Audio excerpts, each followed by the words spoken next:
Hello everyone, good day. Um, this is the report made by Joshua Madrazo and Noreen Klent Canonio, and the topic is about the motorcycle suspension, particularly the motocross motorcycle. So this is the problem that we chose. A motocross motorcycle has a mass of 120 kilograms and its rider has a mass of 80 kilograms. When the motorcycle rider mounts the motorcycle, the suspension compresses by 0.1016 meters, then comes to rest at equilibrium. The suspension system provides damping equal to 240 times the instantaneous vertical velocity of the motorcycle and rider.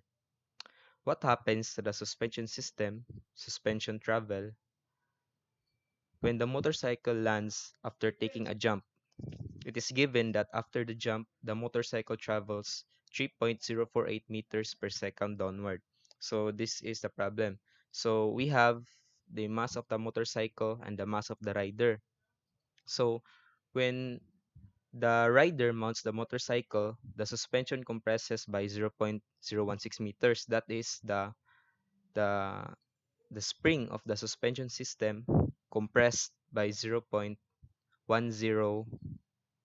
meters. So the suspension provides damping equal to 240 times the instantaneous vertical velocity. And then we are interested in what happens the suspension travel or the compression of the spring. So that's what we are interested at when the motorcycle lands after taking a jump. So after jumping, so the motorcycle jumps because it is a motocross motorcycle. The ones that you see doing tricks or stunts, jumping very high heights and then landing. So that's what a motocross motorcycle is. So according to the problem, we are interested when the motocross motorcycle uh, lands after taking a jump and it has a velocity of 3.048 meters downward during that jump. So that was the problem. So this is a motorcycle suspension. So it is composed of a spring and a piston, and inside this piston right there is an oil, and that oil and spring system provides the damping, and it determines the spring constant of the suspension system. So this is what a motorcycle suspension system looks like. And then here is our scenario. So on the on the left side of the picture here, the natural position, this is the position of the wheels. The circle right there is the wheel, and the zigzag line there is the spring. So the natural position, the picture on the left, is the uh, state of the spring when there is no load attached to it. That is when the mass of the motorcycle and the mass of the rider is taken off from the suspension system. That is when the spring is uncompressed. So the natural position is the length of the spring when the load is taken off of it. Now, the equilibrium position, the picture on the right, actually the natural position is the picture on the left, and the equilibrium position is the picture on the right. So the picture on the right here we have the wheel, and the zigzag is the spring again, and this is the frame of the motorcycle here. So the equilibrium position pertains to when the rider mounts the motorcycle and is at rest at the ground. So this is the state of the spring when the spring no longer bounces and is compressed when load was added into it. Kasi 'di ba pag lagyan natin lang load ang spring, initially it will bounce and then it will come to an equilibrium position or the state in which na compressed siya with the load added into it. So the difference between the length of the compressed and uncompressed spring is 0.016. So this was the given earlier. This is our S, or the the difference between the natural position and the equilibrium position of the spring. So that is the spring travel, or or what was given earlier, which is this, the compression of the spring when it was loaded. And then, so this system can be modeled using the differential equation m x double prime plus b x prime plus kx equals 0. So let's define the equilibrium position right here to be the point where mg is equals to ks. So that is the force is equals to the spring constant times the uh, compression of the spring s. So we have here mg equals to 120, the mass of the motorcycle, plus the mass of the rider, 120. This is in kilograms. We are using the metric system here, so for this problem, so 120 kilograms plus 80, but for sake of simplicity, we omit the units. So we just consider the numerical value. So here we have 180, 120 plus 80 times 9.81 is equal to 9.81 is the gravitational acceleration, equals to the k spring constant times the s, uh, the compression of the spring. So if doing the algebra, we have k is equals to 19311.02362. So that is our k. And the mass again is equal to the mass of the rider and the motorcycle plus the mass of the rider, 120 plus 80 equals to 200. So that is our mass. So therefore the differential equation that models the behavior of the motorcycle suspension system is 200, or m here, 200 times double prime, x double prime plus 240. 240 is actually b here, the the damping the damping coefficient. So you have 240 x prime plus 19,311.02362 x as our this one here equals 0. So dividing by 200, we get x double prime plus 1.2 x prime plus 96.556 x is equal to 0. So now we have a second order differential equation that uh, models the the the suspension system of the motorcycle. So now we determine the initial conditions. So we consider the position and velocity of the motorcycle wheel when it first contacts the ground. Since the motorcycle was in the air prior to contacting the ground, the wheel was freely hanging and the spring was uncompressed. That was our natural, the natural position of the spring. The spring was hanging and no load was added into it. Therefore, the wheel is 0.1016 meters below the equilibrium position. So this is the point in time when uh, the motorcycle was still in the air. So since it does not contact the ground, that means that the spring at this state is still unloaded. So it is below the equilibrium position. So this 0.16 meters here, this is below the equilibrium position with respect to the motorcycle frame. And we have the x, the compression of the spring at time 0 is equal to 0.1016 meters. So we consider here anything downward that points downward as positive. That's why x sub 0 here is positive. The same is also with the case of our initial velocity, the 3.048 meters per second, the x prime at 0 here, the initial velocity. So since the initial velocity is downward and we consider everything downward as positive, so we have these values as our initial conditions.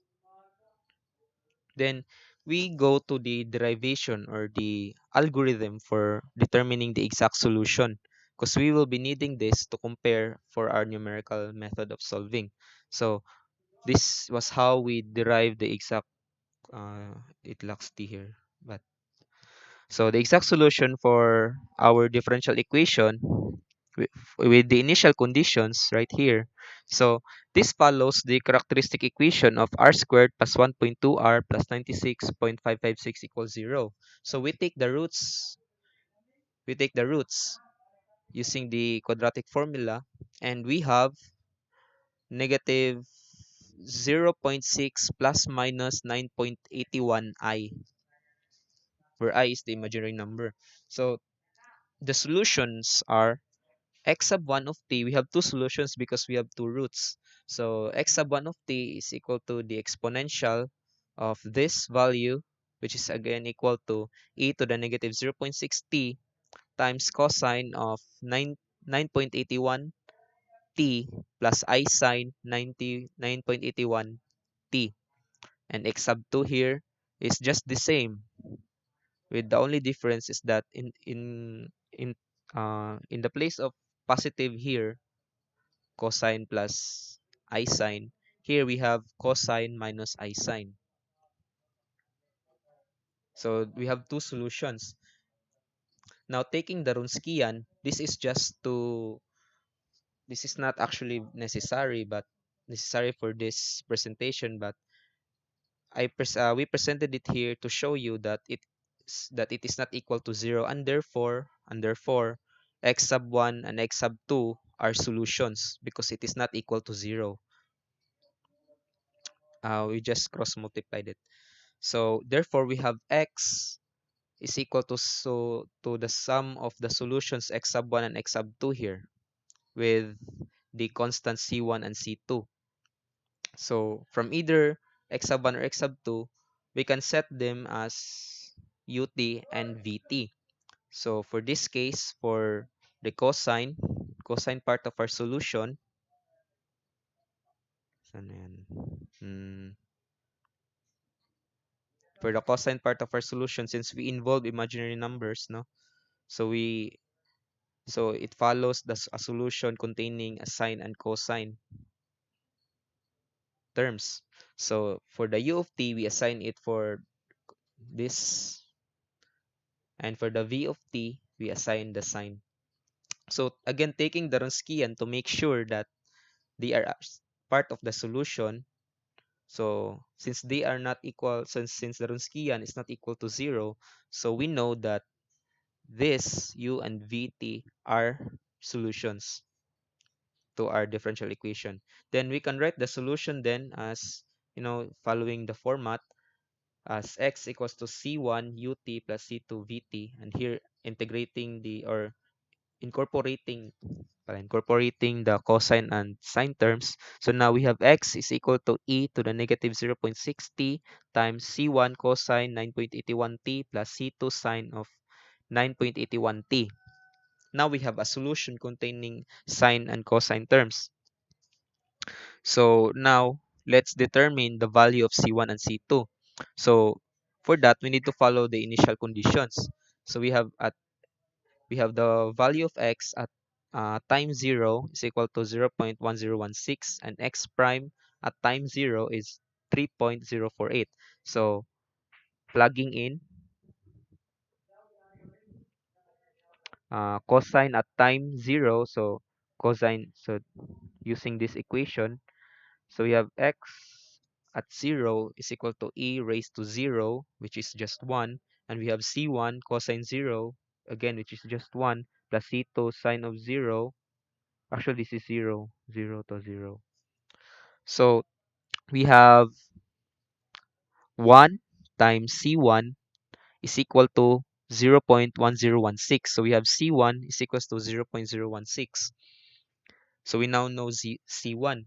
And for C2, we use the x prime of t. So we take the derivative of this equation, no, x prime of t, and we have here negative 0.6 e raised to negative 0.6 t times c1 cosine 9.81 t plus c2 sine 9.81 t plus e to the negative 0.6 t negative 9.81 C1 sine of 9.81t plus 9.82 C2 cosine of 9.81t. So we plug in t equals 0, and then what we have is negative 0.6 C1 plus 9.81 C2 is equal to 3.048. And plugging the value for C1 that we have determined earlier, which is 0.1016.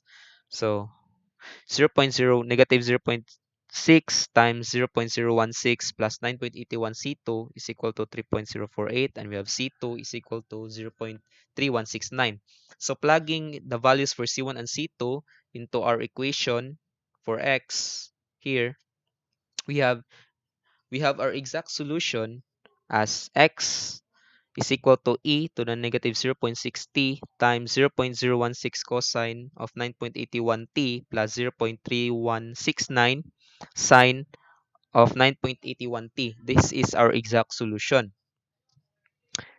Now let's use numerical methods in solving our differential equation.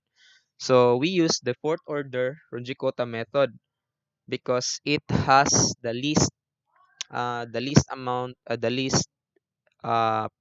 error in most of the numerical methods that has been taught to us. So the fourth order Runge-Kutta method has an error of O in terms of h to the fifth power. So it is very accurate in determining its error. So that's why we use the fourth order Runge-Kutta method. So this is our code that we use,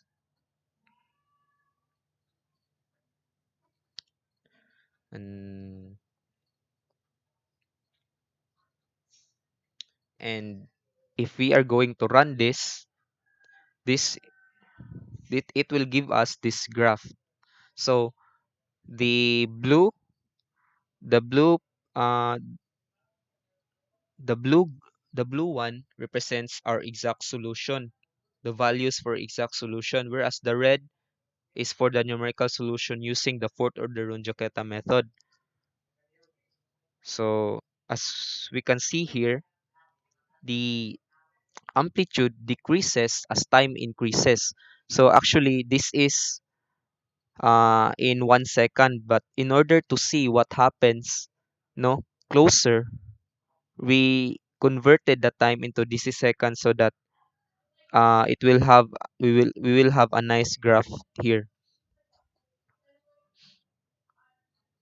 because if we just directly put it into one, then there will be lots of gaps in this graph, because what actually happens in the suspension system is that it dissipates the amplitude of the energy that was used to compress it in a very short amounts of time.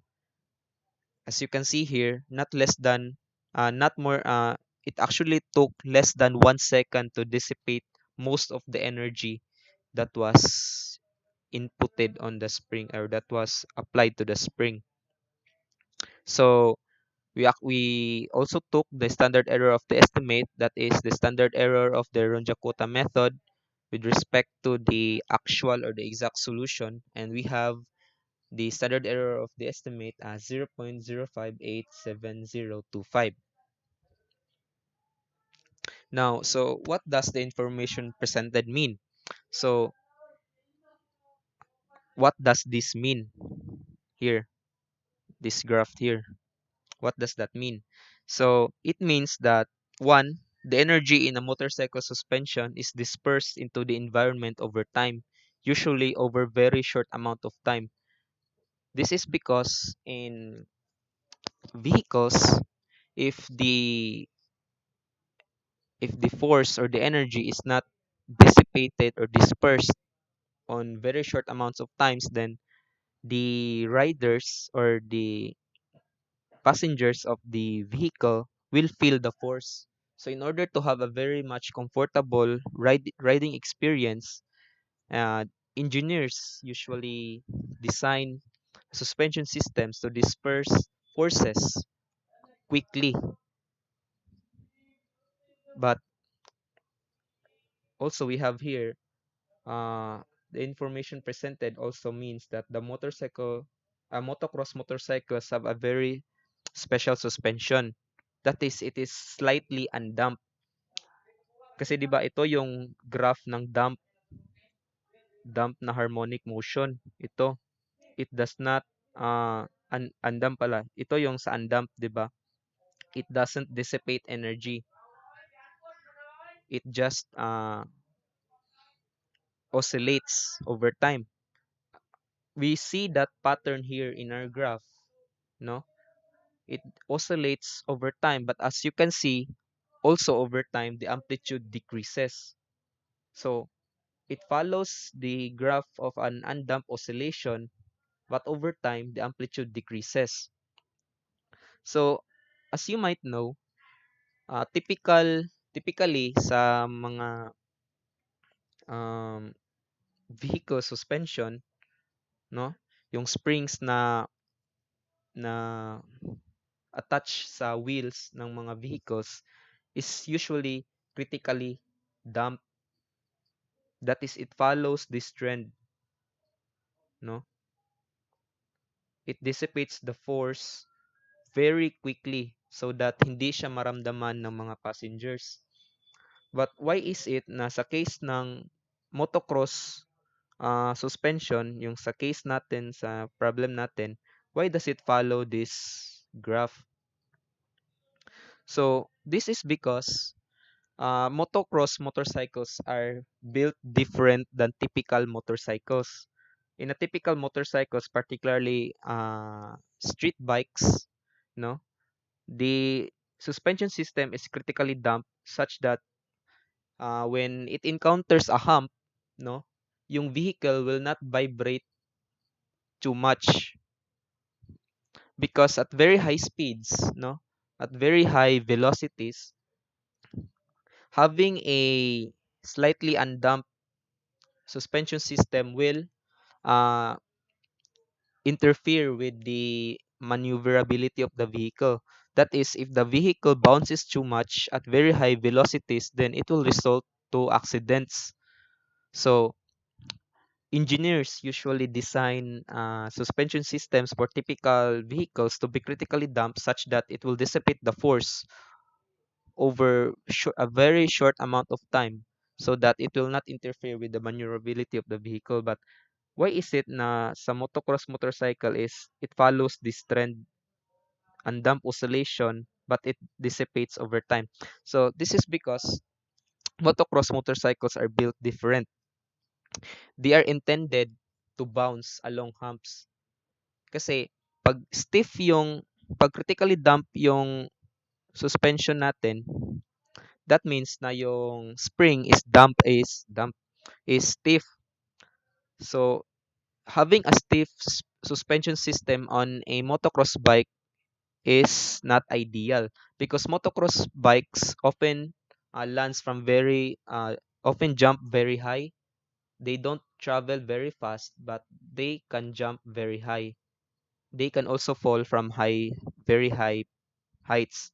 So, in order to dissipate this force, no, safely for the rider, the motorcycle or the suspension system has to dissipate this energy over long periods of time because if it dissipates energy very high forces at relatively short time, then it will destroy the frame of the motorcycle and damage the spine of the rider. So in order to handle very high forces, the spring has to oscillate back and forth, like in the case of our our case here.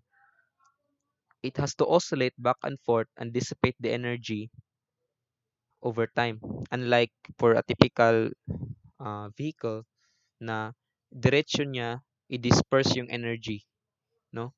Sa motocross suspension is different. It has to disperse the energy uh, in a much large amount of time. I no no no. It has to disperse the energy in a way that it will not harm the rider because motocross motorcycles are in have to jump from very high heights and are thus uh tawag dito, and are thus need to handle very huge amount of forces. So hindi ideal na directly mo lang i-disperse yung very high very large amount of force in a short amount of time.